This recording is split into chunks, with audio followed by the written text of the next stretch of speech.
to Lombardi Sweep. My name is Zach Bruner, and joining me is Luke Reimer, Trevor Land, and Janet Wilson again. And hey, we got a bit of quarterback news, it looks like, finally. And depending on which side of the fence you're on, I suppose you're happy, you're mad, you're sad. I get it. Blake Bortles was released. I think it's something we do need to talk about. And it's been dominating headlines and most of all dominating my heart. It's been wearing on me quite a bit. And it's been tough to sleep at night. I feel like I have weeks of lossless sleep because of it, even though it just happened. Luke, what's your thoughts on the situation? Yeah, Zach, I totally agree with you. I think I made a bad purchase when I purchased the Star Favre Rogers Bortles shirt. No, it's not. It was good while it lasted. Right. That'll all be cherished in my memories of the 2 months of the offseason we had with Blake Bortles, just like the 2 months of offseason we had with Vince Young back in the day. I also wanted to add here, Janet, Trevor, and myself are all representing one different professional Wisconsin sports team with our hats that we have on today. So, Zach, I don't know what you're doing there, but I am rocking the new Flurry Sports merch here, the Aaron Rodgers FU Tour. You can go to flurrysports.org, hit shop in the top right, or you can go to teespring.com. Give us a twirl. I want to see the back. teespring.com/FU-tour. Look at that. Am I on camera? I can't tell. Yeah, you can see it. Yeah, no. Oh, well, just go to that URL. It's a good shirt. It's a good shirt. Shit. Sorry, that was that was what I had planned. I was gonna play taps for our boy Blake Bortles, but my phone kind of glitched out. I got too excited with the FU Tour shirt. Yeah, it sounded like a clown honk. No, it was taps at the Arlington ceremony. I just didn't. I should have let it play out at that point. But yeah, probably. RIP in the chat to Blake Bortles. First of all, I mean, let's talk about this, right? Like, dude wins football games. Like, dude was the closest to beat Brady in how many years? And I'm sorry, but we keep him for Kurt Benkert. Like, outside of his family and his Twitter, what does he have? He's got nothing. Okay, sorry, Kurt, but you don't. Jordan Love Love doesn't have long hair anymore. He cut it. It's a story when Jordan Love, completes a pass. When Blake Bortles does, everybody looks away because like we've seen this before. So it's kind of sad. In all realness, though, he probably is the second best quarterback on this team, at least was. So I'm a little scared if Rodgers gets hurt. But shout out to Blake Bortles. He'll land on his feet. He'll win a Super Bowl. Probably beating us in the process. I also wanted to add to that, now that we're on Blake Bortles, he was on Pardon My Take today, and he said that he's gone 14 days in a row without getting dipped from the gas station. Oh, congratulations to Blake. Yep. To cope with such a heartbreaking loss, he may, dive back in there. And if so, best of luck to you, bud. Right. Luke, you bring up Vince Young. I do want to raise the question, who is the greater Packer quarterback, Vince Young or Blake Bortles? And I think we may be the only show debating this. And dare I say, as much as it hurts me, it could be Vince Young. I know, Luke, you're probably on this side. I want to know your opinion here. I don't know if my opinion is completely valid here because I absolutely love Vince Young during every single stop and every single one of his college, high school, whatever days. But when he was on Philadelphia, you remember him? He's on Philadelphia with Mike Vick and that was supposed to be a super team with LaShawn McCoy and everything. He? Yeah, he's the one who called it the super team. And I'm like, I want this guy in the Packers. We need a super team with Vince Young.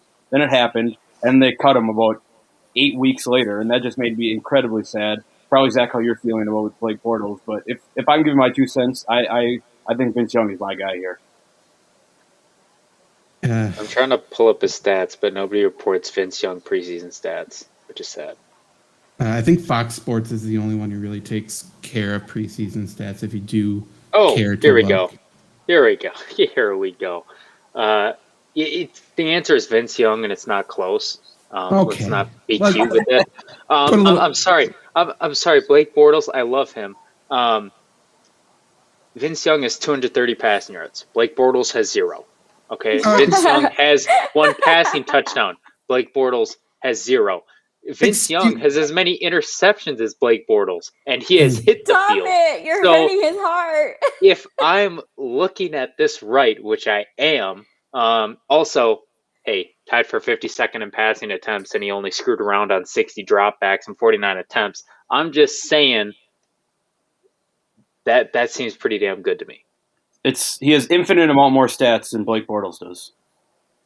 That's not arguable. You can't argue it. It's objectively true that Vince Young was miles ahead of Blake Bortles. But Blake Bortles, all he did is score touchdowns in practice. He had like 2 practice attempts, and he made San Jose State legend Bailey Gaithers a thing. First of all, put some damn respect on my boy's name. I still don't know him. I just remember him from last time. Second of all, it's one thing to do it in practice, right? Vince Young does it in games. I mean, we're talking about practice, not a game. Not a practice, game. Practice. Come on, I mean, man. Okay, I understand. Hey, I understand. Knuckles. Oh shit! There we go. Let's go. That took too long. I was going to defend Blake Bortles. I got Vince Young on the mind, man. Let me go. We need to get off this. I'll go on for too long if I try to defend Blake Bortles. Okay. What about Janet? She doesn't get a say? That seems mad. Okay. I feel bad. Janet, what's your opinion? I feel like the Avengers, a soul for soul, Thanos kind of thing. Like, just because we got Randall Cobb back and then we had to let him go, I was like, aw. All I'll say is, if you watched any Texans reporter today on Twitter, you saw Deshaun Watson is taking defensive snaps right now for the Texans. Yep. And we talked about how Blake Bortles could, I would assume, master the star role in the Packers defense. I don't know why we don't keep a playmaker like that around. You could form a quarterback backfield in terms of backups of the Love boat.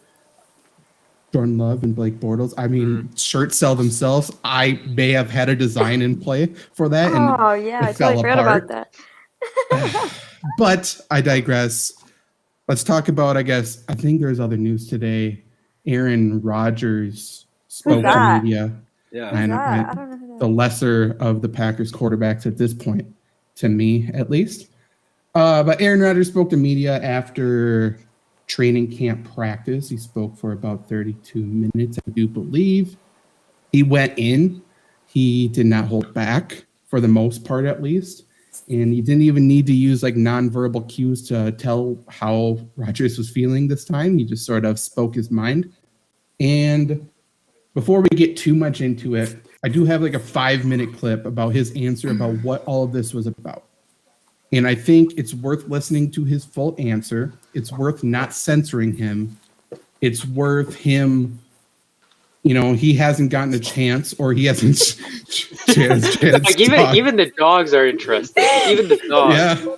Buckle up. Everyone's sitting in for this one. That poor pillow, but go on. But this is the first time we're really hearing from Rodgers this entire offseason, and I think he is saying possibly what we have been saying this entire time. So let's quickly listen to Rodgers here. Aaron, what was this all about for you? Well, I mean, that's kind of a loaded question. I think, there was a lot of things that transpired. This wasn't, a draft day thing, This was started with a conversation in February after the season ended. And I just expressed, my desire to be more involved in conversations that directly affected my job.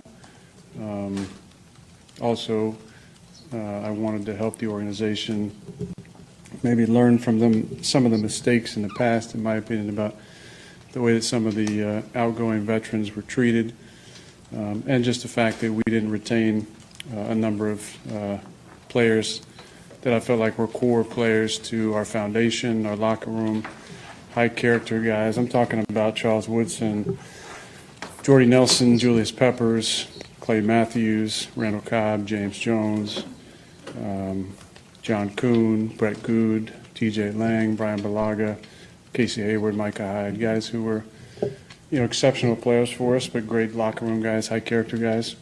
Many of them who weren't offered a contract at all, or were extremely lowballed, or were, maybe in my opinion, not given the respect on the way out that guys of their status and stature and high character deserved. And then it kind of progressed from there into a commitment for the 2021 season and beyond. That really wasn't given at any time. So for me, I had to assess the situation, not necessarily wanting to be a lame duck quarterback, especially after an MVP season, which I think you can understand. And then the other part in February was wanting to be a part of conversations involving free agents, which has never happened in my career. I've trained with a number of NFL guys most of my career in the off seasons. My agency, Athletes First, has had a number of high draft picks over the years. I've tried to pass along information. Hasn't really been used, shall we say. So I wanted to offer my services as a recruiter, and I think we can all understand, Green Bay isn't, a huge vacation destination. People are coming here to play with me, to play with our team, and knowing that they can win a championship here. And the fact that I haven't been used in those discussions was one I wanted to change moving forward. And I felt like based on my years, the way I can still play, that should be a natural part of the conversation. As that progressed from that point, nothing really changed on that front. So we got into March, and the conversation changed. As I felt like if you can't commit to me past 2021, and I'm not a part of recruiting process and for agency, if I'm not a part of the future, then instead of letting me be a lame duck quarterback, if you want to make a change and move forward, then go ahead and do it. That obviously didn't happen. Like I said, it wasn't a draft day thing. There were conversations for a number of months leading up to that. Post the draft, I think what basically happened was then they said, we'll give you some money now. Let's see if we can throw some money at you. I said from the start it wasn't about the money. Obviously, I didn't show up for the off-season program or mini camp.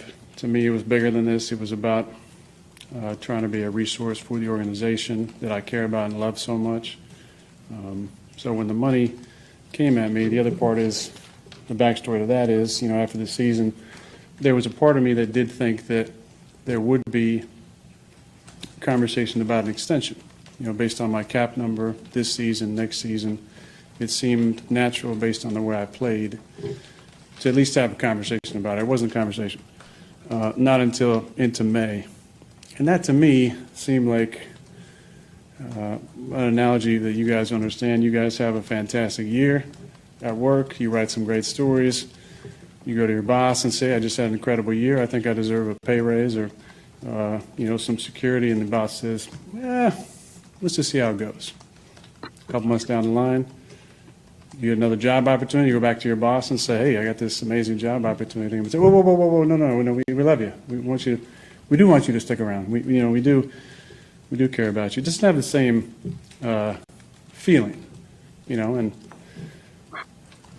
so, I said it wasn't about the money, and the way that felt, kind of just doubled down on that. Nothing really changed throughout the summer. There were obviously some developments in the last week or so, but I was really working on myself and my own mental state throughout the summer, and at various points deciding if I wanted to even keep playing. But the fire still burns, and I wanted to be on a football team, and we got some things figured out in the last few days, and I'm here. Okay, so we'll go clockwise here, starting with Janet, I suppose. Obviously, there was a lot more. That was just the very start of the press conference. Like I said, Aaron Rodgers went in, but just like listening to Rodgers, listening to this answer, with everything that's going on, has gone on, will continue to happen. What were your initial thoughts right now on this entire situation? You're muted. Off and running. Sorry, Yep. my dogs were barking up a storm.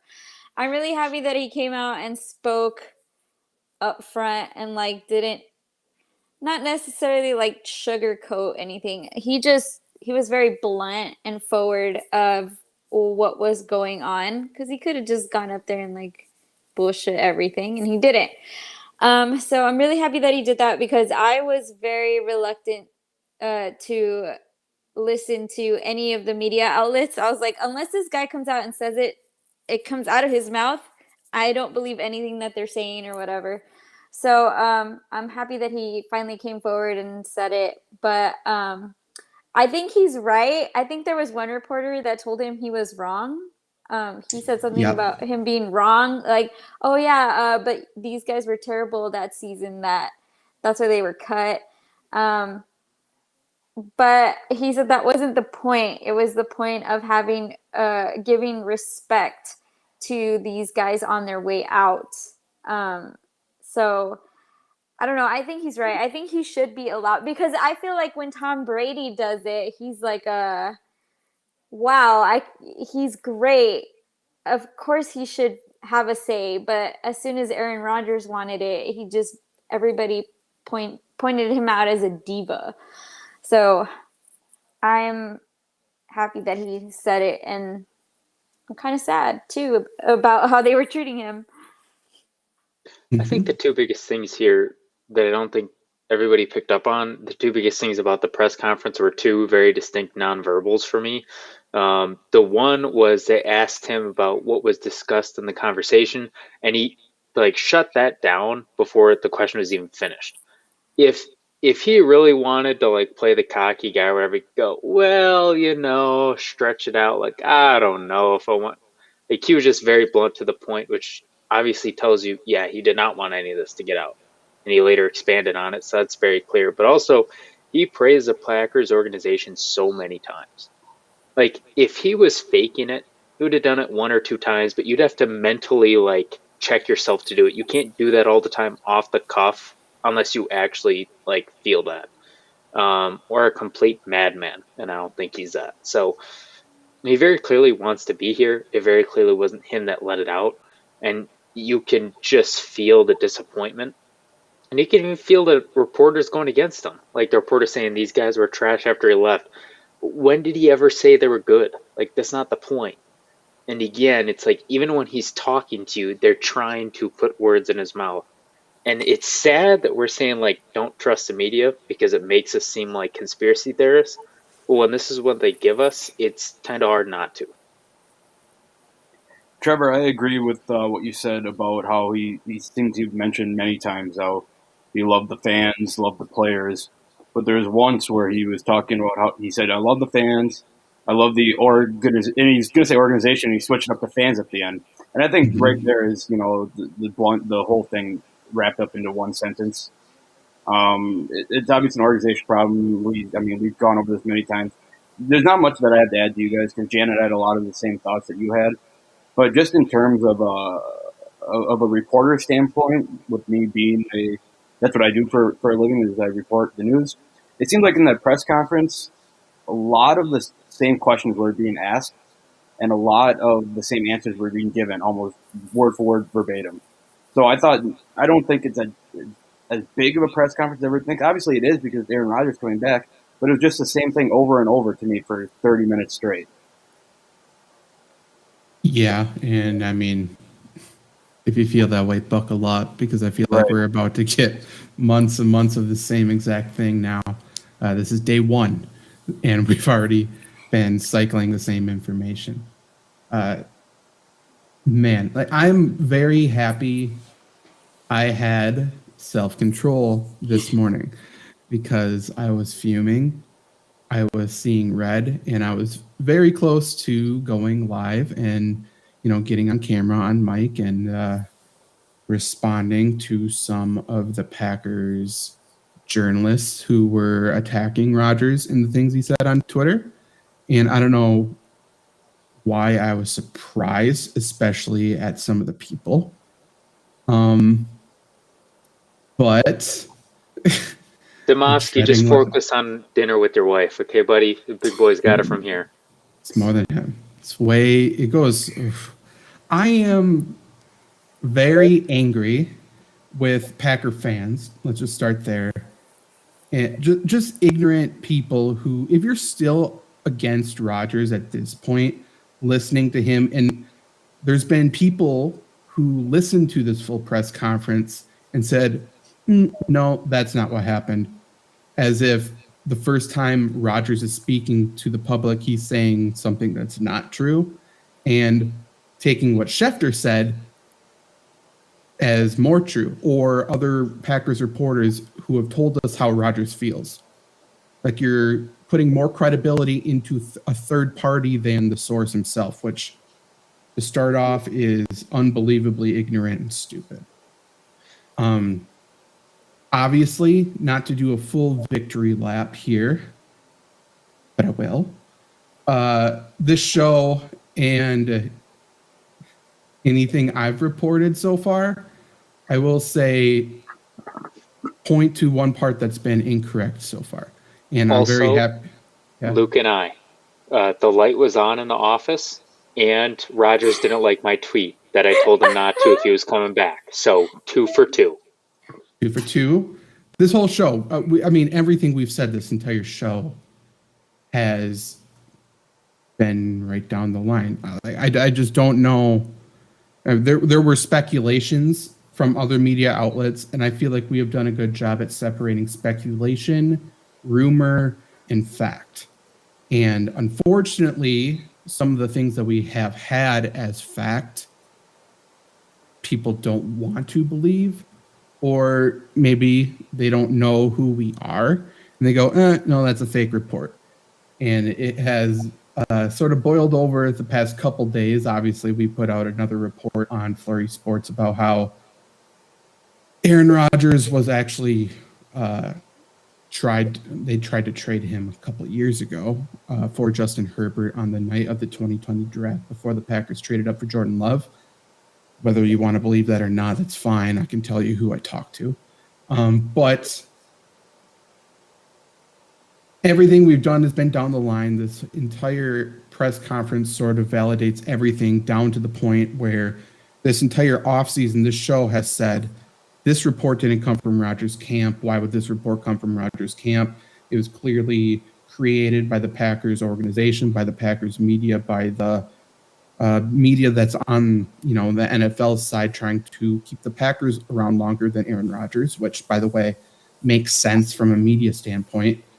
None of this was leaked from him. And like you said, Trevor, later on in the press conference, Rodgers said, specifically, this didn't come from me. This did not come from anyone in my camp. And he stumbled over his words for the entire time, the entire press conference, because, in my opinion, again, this is speculation, but he seemed to be getting a little bit emotional, saying, I don't know the reason for the draft day reports, why they would come out with that.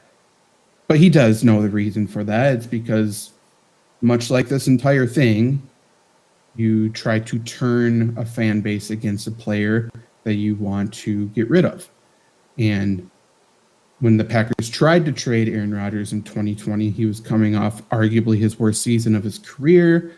People, including myself, said this was really a bad year and he lost a lot of games for the Packers. It was easier to trade him from a media point of view at that point. But then they bet against him. He went on and won MVP. And if you are an organization trying to trade the MVP, that is a very tough thing to do and explain to your fans, right? You can't do that and be like, hey, the guy you saw videos of who couldn't throw it through the net, trust us. He's better than the reigning MVP who just put together a historic season, arguably the greatest season of all time as a quarterback. Just believe us. All of these leaked reports, the Schefter initial report, the accumulation of information, all of this has been to turn the fans essentially against Aaron Rodgers to make it an easier transition to get away from Aaron Rodgers, and everyone understands this. While Rodgers says he leaves the door open and is optimistic to change, it really doesn't matter. Aaron is gone after the season. I don't believe he wants to be gone. I believe he wants to be here. I don't know what you guys think. I believe if there was change and he was given a say, some respect, and he does go on to say he doesn't believe that the media talking about his influence in free agency during the season will have any impact, because he doesn't believe he will be given a say this season at all. And if that's the case, he's for sure gone. But Luke, you can start. But I guess my question is, let's just say this Randall Cobb move was a first in a line of a lot of moves. Let's say trade deadline, there's an injury or something, and Rodgers says, hey, go get this guy. Maybe the Packers trade for that guy. Maybe the Packers go on a run. Let's say Super Bowl, let's say NFC Championship, let's say, a really successful season again, and there is clear change. Do you think there's any chance Rodgers stays? I have thought from day one that he wants to stay in Green Bay. That it seems like he's the kind of guy who likes relationships, likes building friendships with people. I think he made that evidently clear when he talked about when they got rid of all the vets, Clay Matthews, Jordy, whatever. Mm-hmm. And I don't necessarily know if he moves on to a different team, he's going to be 37, 38 years old, moving on to a different team, trying to build these new connections. Obviously, he's a good enough quarterback to make other players good that he hasn't played with before. I think that's fairly obvious. But those connections, like when Tom Brady went to the Buccaneers, Rob Gronkowski came out of retirement to go with them, and they had that connection there. I know it's kind of apples and oranges, but J.R. Smith followed LeBron James everywhere. James Jones followed LeBron James. People like relationships in sports, and I think that having a person burn those relationships for you in regards to the front office getting rid of the players, I think does a harm for Rodgers. So I think the addition of Randall Cobb is a big boost. I think it's bigger than people are talking about, because it really seems like those two have a connection. I think if they figure out to sign Devontae Adams eventually, that's huge to keep Rodgers around, and Bakhtiari there too. He's got friends. He likes friends, and I think with the friends here, he'll stay. Kind of alluding back to Janet, I think in our first episode, he likes hanging out in the grass with his friends. Mm-hmm. Yeah, Zach, I'll call you out, because I think for the first time in a couple months, I think you're wrong about something when you said Packer fans that listen to the whole thing and still weren't on his side. You didn't listen. It's a sad reality, but do we really listen anymore? I mean, I'm wrong all the time. I'll be the first to admit it, because I'm a jackass. I'll admit it, right? We're all man or woman enough. Obviously, that's the phrase. Sorry, Janet. But, you're included too. If you're wrong, you're wrong. It's not that big of a deal. But it seems like everybody has to double down, and it makes no sense. It's going to be a situation where 100% everybody's going to be pissed, because, even my dad today was saying it's the same situation. Well, there's about, 9-game difference in wins, complete different draft projections for Rodgers and Love, so it's not at all, comparable. But it's going to be a thing where Rodgers probably going to get booed for a lot of games, maybe all. Every mistake is under a microscope. Every win nobody cares about. And about 15 years down the line, people are going to want to apologize and feel bad. And by that time, Aaron Rodgers is going to be gone. He won't be in the limelight at all. I'm going to hold out some optimism, though. Optimism and pessimism. I think there's 60-65% chance he comes back. And I don't think it's because of Rodgers. I don't think it's because of Gutekunst. I think it is 100% because of Jordan Love. Jordan Love has been there 2 years. He still sucks. I'm sorry. Just how it is. If you have to hype up a completed pass, he sucks. It's just how it is. If this postseason comes around, if after the season comes around and Jordan Love is still where he is, which I have no reason to think he won't be, because I have seen very little progress. None of us have. He's still working on goddamn footwork. If you're Goot, obviously you want Rodgers out, right? You got the fans with you. You're going to lose them all in about 2 games if that dude takes the field. And you actually got to question yourself, are we really? It's been 3 years.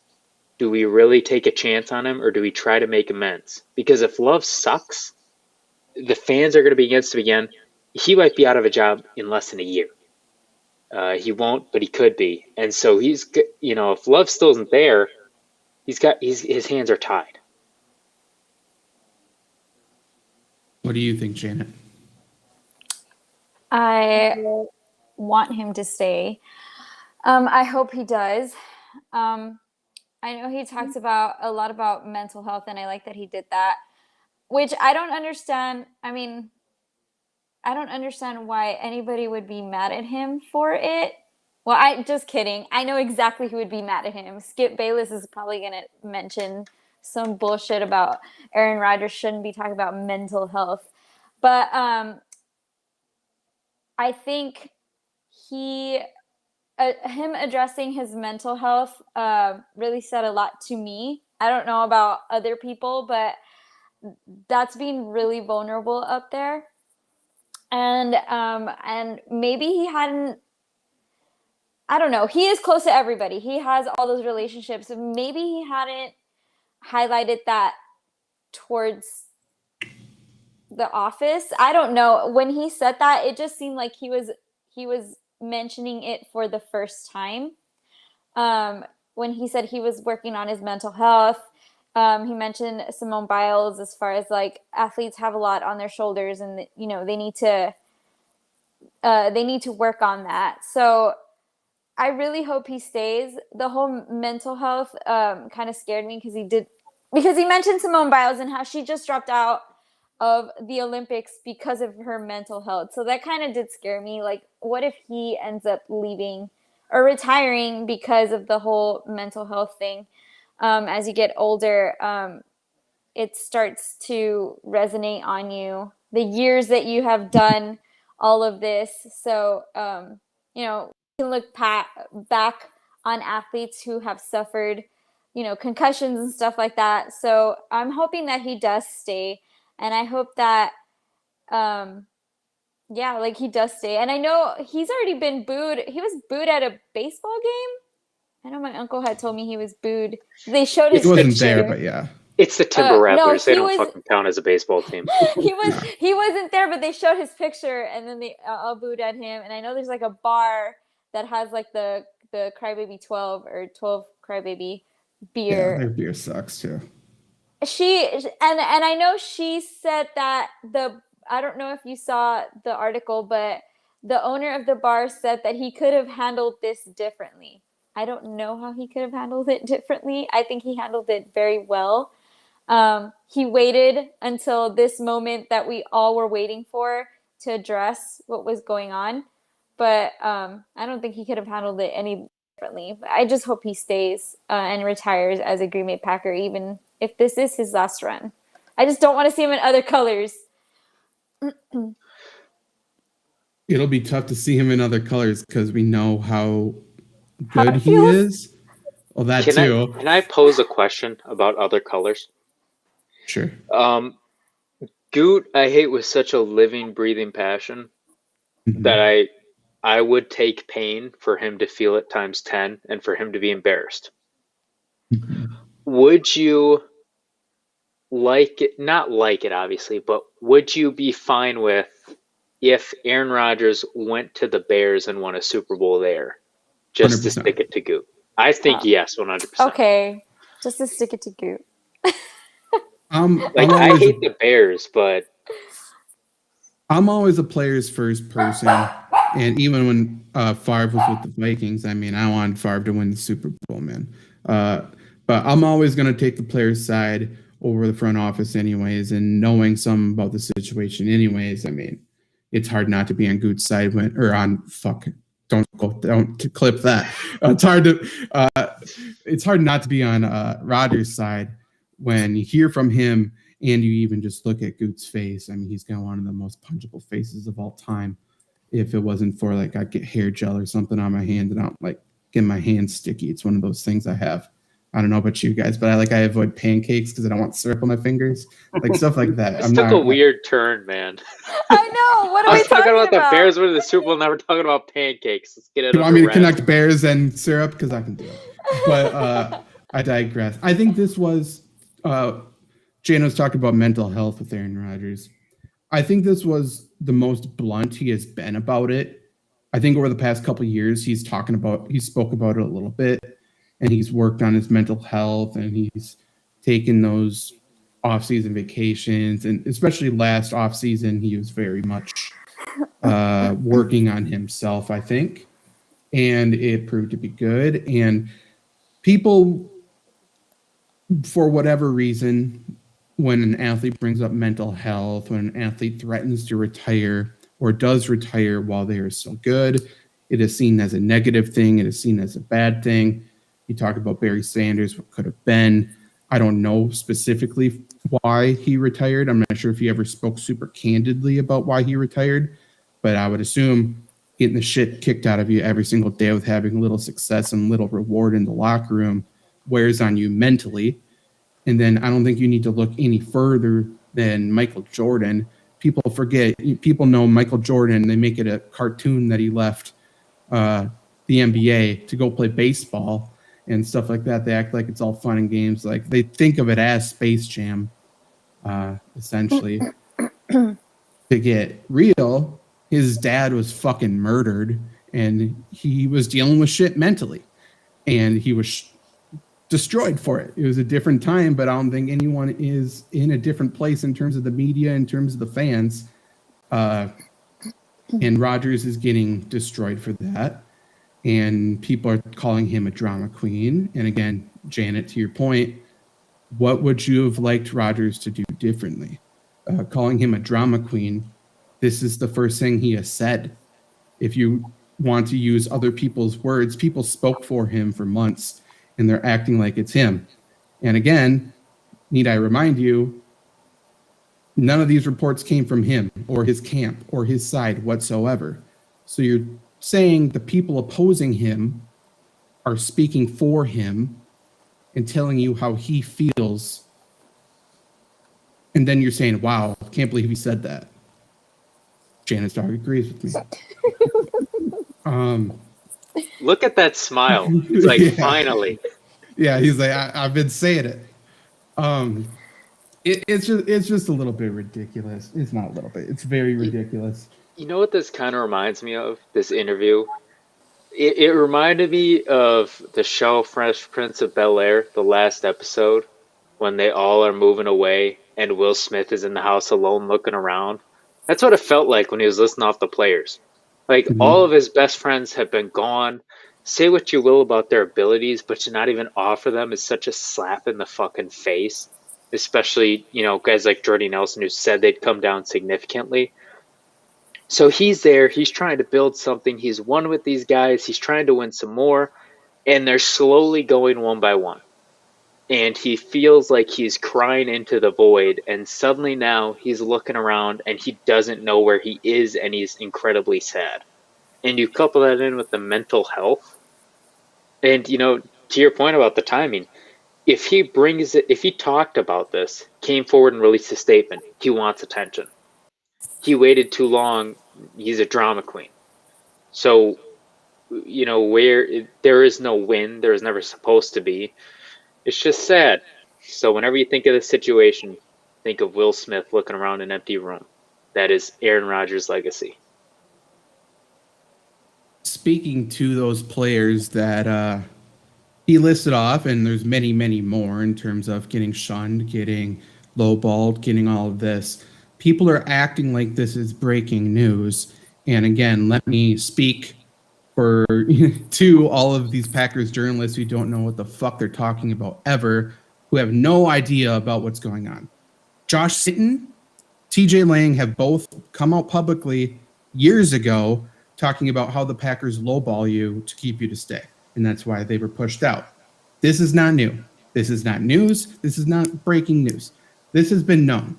People don't want to fucking listen to it. And why do they lowball these people?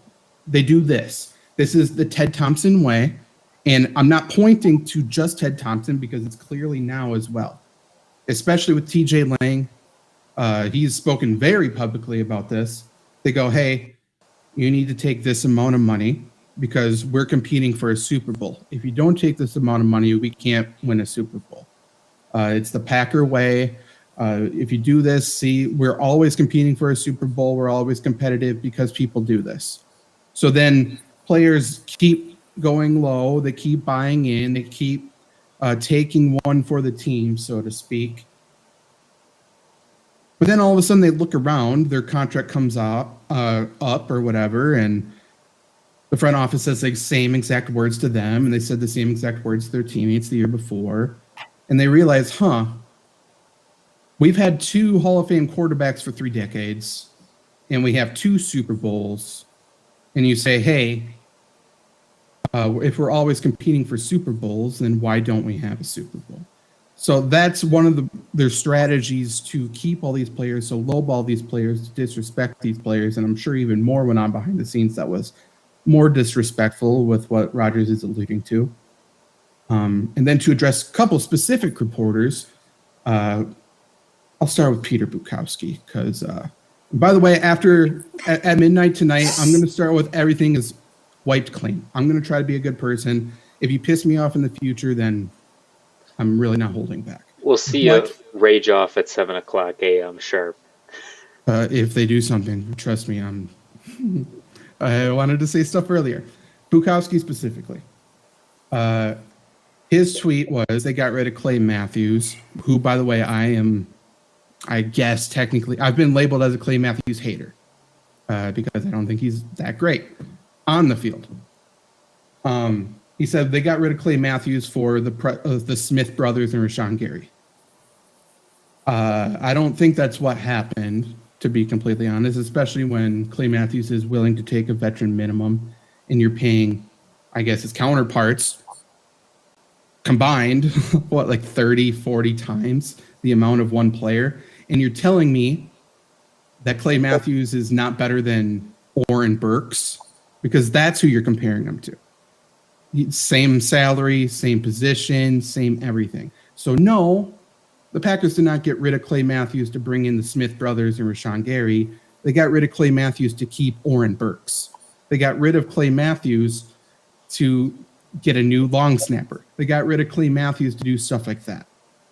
And then Spoon at the press conference, who was the person who said, actually, Aaron Rodgers, I think you're wrong about all these things. Oh, yeah. He told them something about Brett Favre. Oh, you wouldn't be sitting here if Brett Favre would have had say in who comes in. And I heard him say something like that, right?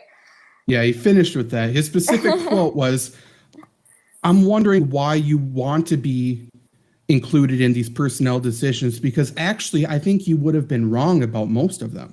Oh, yeah. That's what he said. Because when they left, they didn't have as good of years. And I'm speaking to every fucking box score analyst out there because that's what 90% of everybody is now. They don't understand the game of football. If you are a receiver and you leave to play as the 4th receiver for Dak Prescott, coached by Garrett, I'm going to guess that you get worse stats than if you're the number 2 or 3 receiver catching passes from Aaron Rodgers.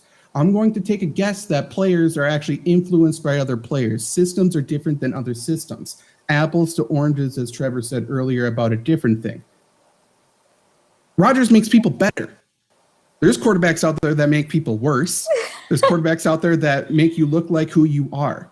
Jake Kummerow. I understand Jake Kummerow did not do fucking shit last year with the Buffalo Bills. Is it because he became a worse player with the Buffalo Bills or because he wasn't catching passes from Aaron Rodgers? So to make that sort of analogy, to make that sort of thing, that's just talking about the on-field performance, not talking about the team chemistry and everything like that, which is what, of course, Rodgers was talking about most. But again, we ignored that. We pointed to another thing in which you, again, were wrong about. And I'm sick of that kind of shit. Luke, speak so we know you're alive, please. I'm here. I'm good. Okay, good. Awesome. Whole gains here.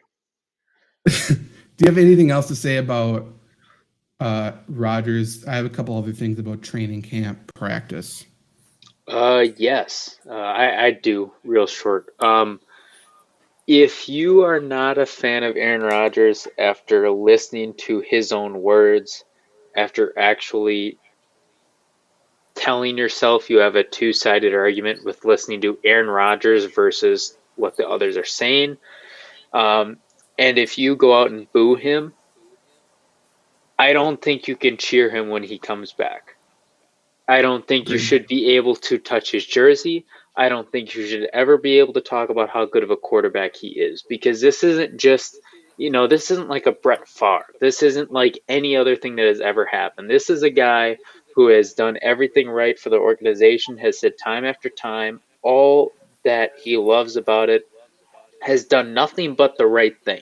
In a league full of people who sexually assault women, damn near murder women, we are crucifying this man for speaking his mind, speaking on mental health, and not trying to be in the limelight and doing everything else. So if you boo him, you can A, go fuck yourself, and B, I don't ever want to hear you cheering him or seeing you wear, touch, or even speak on his name ever again. Because this is much farther than just, do you believe in Aaron Rodgers? This is, are you a decent human being that knows what's going on and knows what's going on, more importantly, with somebody's mental fucking health for 17 years? I want to end the Aaron Rodgers talk on one quick point, and it's just football. It's not even off the field shit. Like, talking about how he's never been utilized as a recruiter or utilized in free agency baffles me. We're talking about someone who is arguably, and I believe, the most talented quarterback of all time. You speak to players say that, and if nothing else, they'll say one of, right? To his point, people come to the Packers to play with him. They don't come to the Packers for anything else. Like, they're not coming to be like, hey, I just wanted to see what this all cold weather was about because it sounds awesome. Like, no one's doing that. They're coming to win a Super Bowl because Aaron Rodgers is there. He talked about Preston Smith. You can cite Charles Woodson, who Rodgers seems very, very upset that the Packers got rid of. He brought him up multiple times, rightfully so. Talked about Julius Peppers multiple times, stuff like that.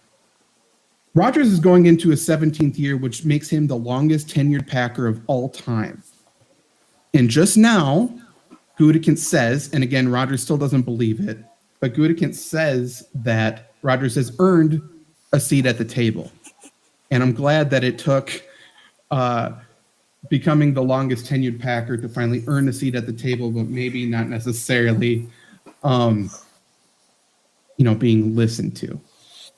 And transitioning to Goot a little bit here, Goot started the day off with his own press conference, and he said a lot of dumb things. He contradicted himself in the same breath, basically talking about how it's players first, and then he talked about how it's the team first. That's what he ended on. That's what I tend to believe is true, shown by his words and actions. He talked about how he hasn't spoken to Jordan Love since Aaron Rodgers has come back to talk about his role, which, great GM move. Everyone knows why keep your players in the loop. He's already starting off this thing on a good foot. And when talking about his relationship with Aaron Rodgers, I found it funny that he used the same exact word that Rodgers used when talking about his relationship with Gutekunst. And they both said that it's a professional relationship. And again, it's kind of baffling that people have interpreted this in different ways. And I guess this is the only way I can interpret it. You guys can tell me if I'm wrong. But when someone says, especially in a situation like this, that it's a professional relationship, it means you don't like each other. It means you are simply coexisting. You have a common goal. We're just trying to win games. That's about it. I don't need to talk to you. I don't need to respect you. We just need to look straight forward and not create a negative workplace, essentially. Do you guys take those words any differently than that?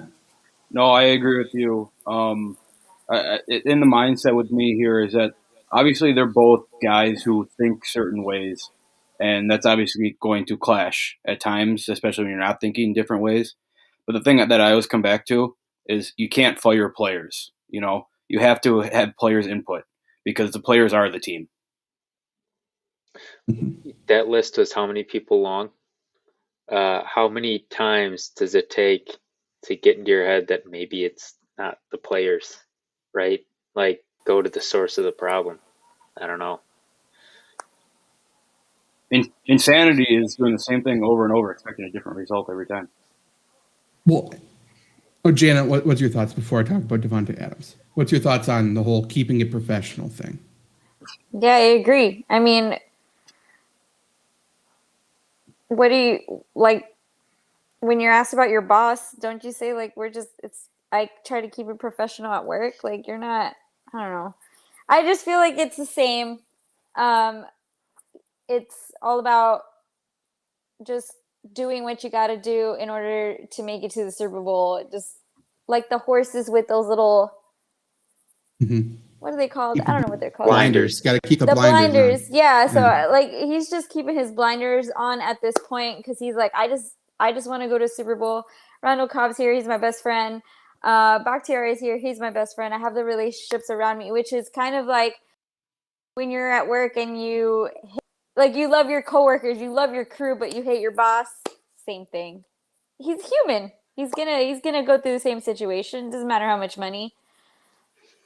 Janet's Also, using coaching cliches. I don't know how many times I've heard coaches say, you got to keep your blinders on. Can't look at the media. Can't, earmuffs, blinders on. Let's just focus on the task at hand. Also, dare I say, Janet's dog, I think, has a crush on Zach because he only shows up when Zach is talking. So I think we need to talk about this. I think he likes the shirt. That's what I would say that you can get on Flurry Sports. The shirt from teespring.com/fu-tour. Crazy. Where? That didn't come in correctly. Where was that? I think I said it correctly. I don't want to say it again because I'll screw it up. Kind of like our Bright Sellers ads that I spelled the name wrong. Okay. So Davante Adams came in after Rodgers, and he seemed fucking pissed off too. I just feel like they walked out of the room. Rodgers tagged him in, like, "Let's go, boy." And one of the best things he said was like, sometimes I tweeted it, the specific quote. Good God. The specific quote I tweeted out, but it was basically Packers organization has done the same thing for 100 years. There's some players worth changing things for, and because there hasn't been any change, that's the situation we're in now. And it's like 100%. Gutekunst is a mini Ted Thompson, except for worse because he also can't scout. Ted Thompson, had no communication skills. People before that didn't have communication skills, and they treated the players the exact same way.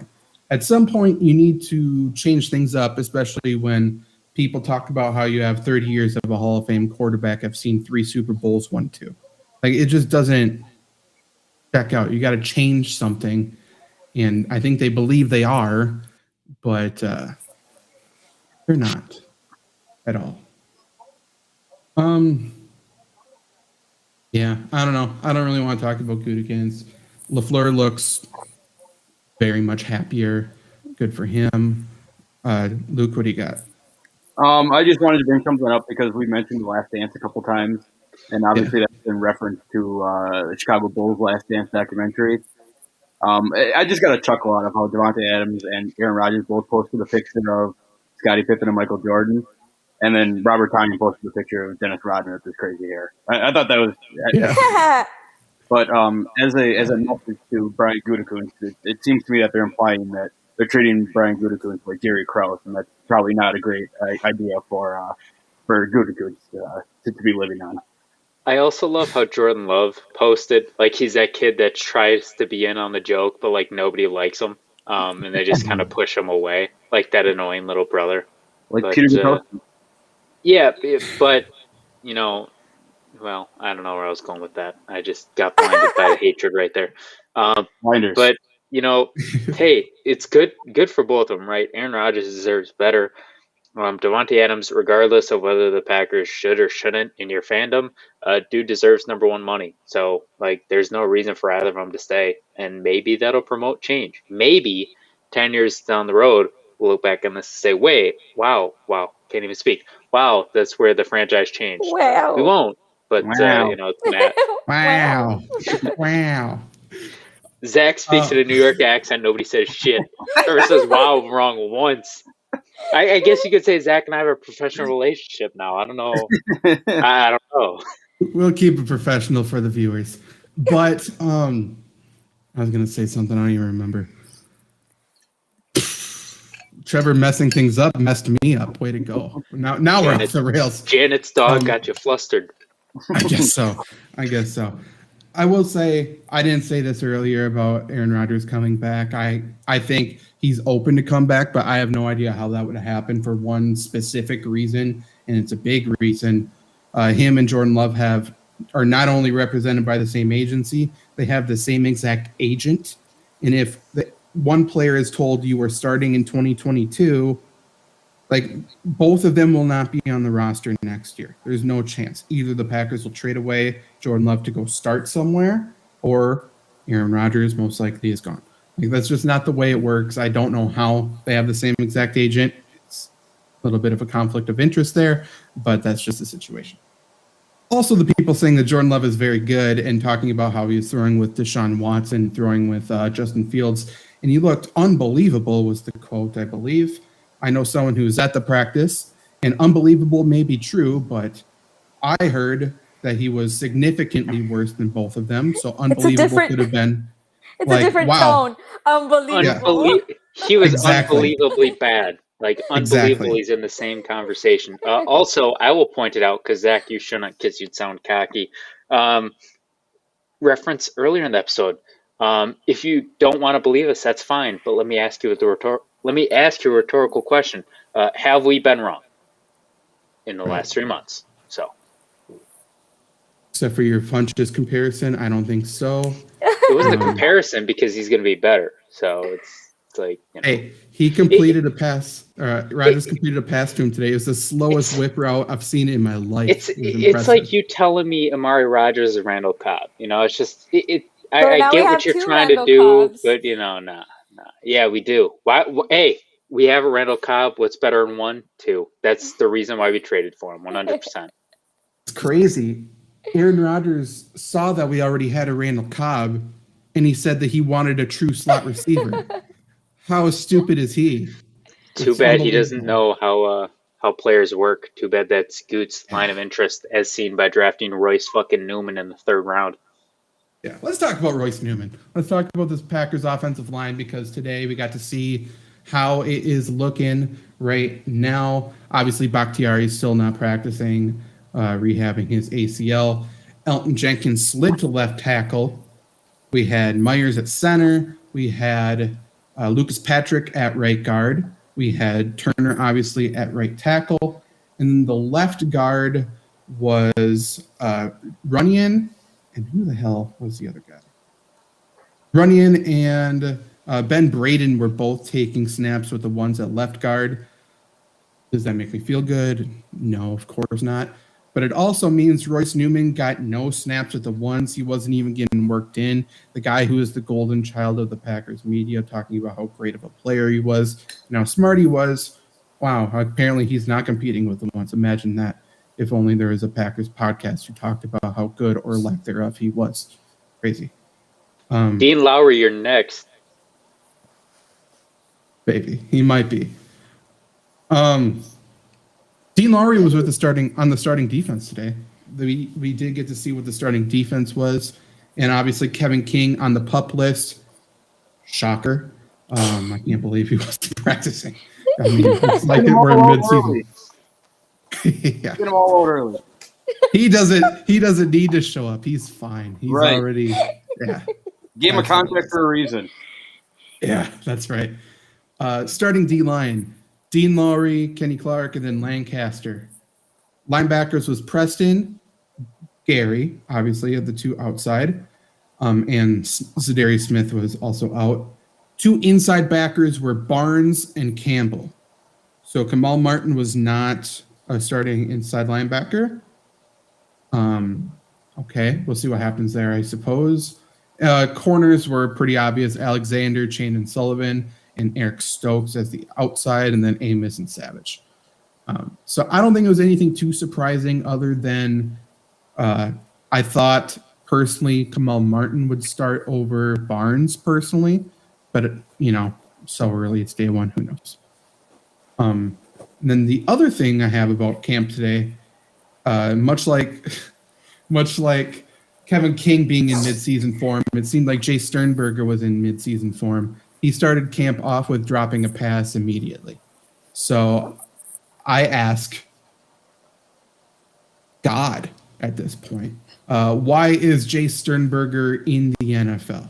Not just on the Packers. This dude is going to be suspended games, and if we keep him on the roster for suspended games, I think that's a fireable offense for Gutekunst. I think that might be the worst thing he has done. Despite all the Aaron Rodgers crap, I think that would be worse at this point.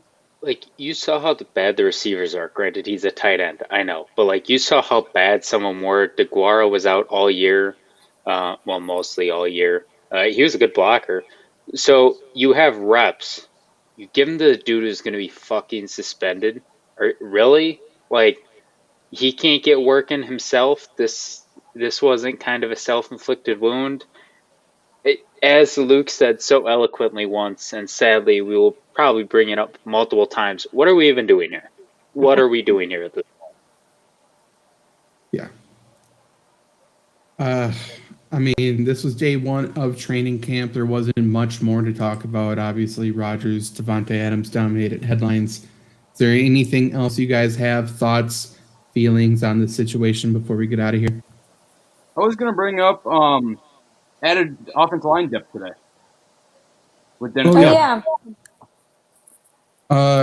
Kelly or whatever. Yep. Right tackle, he started for Tennessee all of last year.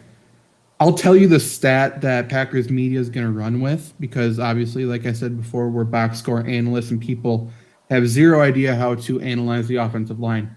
So get ready for this report after they look it up tonight so they can talk about it tomorrow. Kelly didn't give up a single sack for the Titans last year. Are we looking at an all-pro right tackle? I mean, look at that. I mean, no sacks. That's perfect. He also, gave up like the second most pressures and quarterback hits on the team, and he's a fine player. He's a depth player. He's certainly a better offensive lineman than Royce Newman and Van Lanen and all of them. I thought it was a surprising ad, to be completely honest. And it might be telling of where they view Bakhtiari is with this rehab, maybe. That's pure speculation. I have no idea. But I guess that wouldn't be terribly surprising if he doesn't play week one, especially if it's against a Saints team that's starting Taysom Hill at quarterback 1 and Traquan Smith as wide receiver 1, Which, by the way, could there be a better game for Kevin King to start the year with? Dude's going to look like a fucking all-star. Dude's a Pro Bowl this year. I'm telling you. Oh, there's going to be like, hey, that's why Gutekunst did it. The dude knows. He knows talent. What a deal. And then we're going to play this team with a quarterback. And it's like, oh, okay. Let's reevaluate. Joe Barry. Apparently you can't blitz 90% of the snaps and somehow still cover the pass unless you're playing Taysom Hill. But yeah. Well, I'm muted. I just muted myself. I don't know I think I've made this before. Hello, puppy. I think I've made this before. They're just going to run at the quarterback like that dude, like that nerdy dude in dodgeball. That's what they're going to do. You can't make a pass if crazy people are running all crazy at you. And that's a fact. Crazy. That's not. Hey, they do say make yourself bigger, Bears run away. So we got 2 games that are automatic wins this season. We can quickly touch on Randall Cobb too, I suppose. We traded a 6th-round pick, I believe, in next year's 6th-round pick. And then Texans also said, hey, we're Aaron Rodgers fans too. We'll pay $3 million of that contract, no biggie. So we're getting it for like $5 million or whatever. I think it's interesting. I do still think Randall Cobb has a lot left in the tank. I thought he looked good with the Texans last year, despite what the stats said, and he certainly looked good with the Cowboys the year prior. The only thing that's interesting now is Amari Rodgers certainly doesn't have a role other than special teams, with which Gutekunst said he wants to use him on. And again, whatever. But then that also rounds out 5 locks to make the wide receiver final roster. Packers kept 5 wide receivers last year. So, we got Adams, Lazard, MVS, Rodgers, Cobb. Funchess would be 6 if we kept 6. Let's just assume Packers don't keep a third quarterback and we keep a 6th receiver instead, because I don't think they would restructure Funchess and then cut him. So I would assume Malik Taylor, EQ, and Bailey Gaithers somehow would be getting cut. He'd be joining Blake Bortles, smoking cigs at the construction yard or wherever he would go. Everybody hates on the San Jose State Spartans. It's all right. It's all right. They come back strong. At least in the one time beforehand. I don't know. Without knowing anything about the game, I'm just going to assume they made Jordan Love look bad at Utah State. I can only assume. So don't shit on San Jose State. Honestly, can we just, first of all, I would actually love it if the Packers cut Randall Cobb. That would be just hilarious. Like, they do all this and they just cut him. That would be an amazing power play. I'd have to respect it. I would too. Also, about the trade, it's great. Because guess what? We don't make good picks anyways till the 7th round in the draft. So why the hell do we need any in the first 6 rounds? Honestly, we might as well trade away a 1st round over the 6th round. We've had better 6th round players than the first. But that would be pretty funny. Like, oh, Rodgers, you're happy, right? All this offseason drama. Yeah, you got your buddy back. Gone. He's out of here. Don't you dare talk about like that to the media. I saw your press conference. Professional? We'll keep this as a professional decision. I just see him like with Cobb, like Cobb's hanging out with Rodgers. And Gook goes, "Hey, Randall," rips up the contract in front of him. Does a Homer Simpson flip off like from the Simpsons movie while walking away? And that would be the most beautiful thing I've ever seen. Honestly, if he does that, I would respect him because that's just a whole nother level of petty. Completely agree. Anything else to talk about the Packers on day 1 of training camp? No, I'll be at training camp Friday, so I'll get some good reports. Get Shamar. Find I'm him. trying to get Shamar. Just yell his name until he comes. That'll be my only goal on Friday, is to get Shamar. Don't do anything else.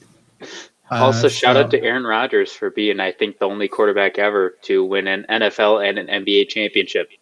Tom Brady ain't doing that, so suck on it. That is a good point.